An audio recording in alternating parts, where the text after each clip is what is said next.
नमस्कार, जय जवान जय किसान दोस्तों, હું બ્રિજરાજ સોલંકી। મિત્રો, સત્ય મેં જયતે આજ રોજ 19 તારીખે માનનીય ગુજરાત હાઈકોર્ટે બોટાદ કડદાકાંડને લઈને જે 85 લોકો જે નિર્દોષ હતા, ખેડૂતો છે,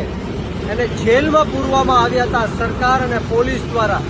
એમાંથી 6 નિર્દોષ ખેડૂતોને આજે ગુજરાતના હાઈકોર્ટે જામીન આપ્યા છે। ત્યારે આ સત્યની જીત થઈ છે અને આશા છે, અમને વિશ્વાસ છે, અમને ખાતરી છે, અમને ભરોસો છે આ ગુજરાતના ન્યાયતંત્ર ઉપર, હાઈકોર્ટ ઉપર કે આવનારા દિવસોમાં 79 લોકો તાત્કાલિક ધોરણે અમારી જે આમ આદમી પાર્ટીની લીગલ ટીમ છે એ આ લોકોને જલ્દમાં જલ્દ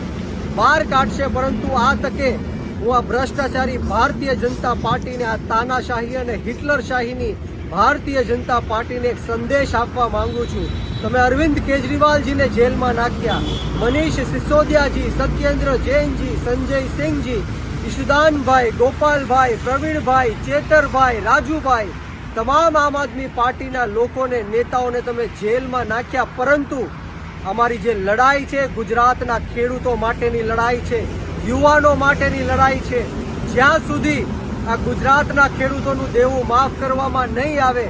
જ્યાં સુધી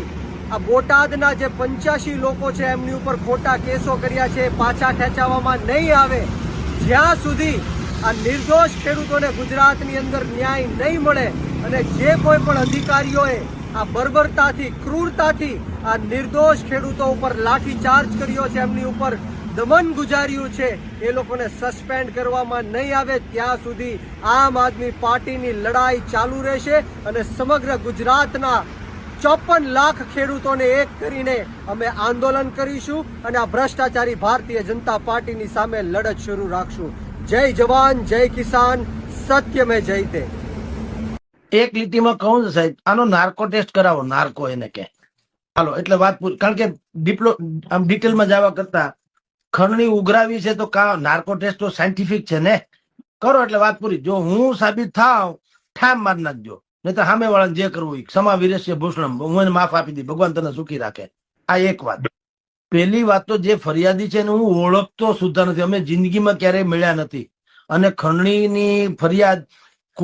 એની ફરિયાદમાં તો લખાયું જ છે કે અમે જગદીશભાઈ ત્યાં ગયા હતા, મેં જે ફરિયાદ સાંભળી છે એ પ્રમાણે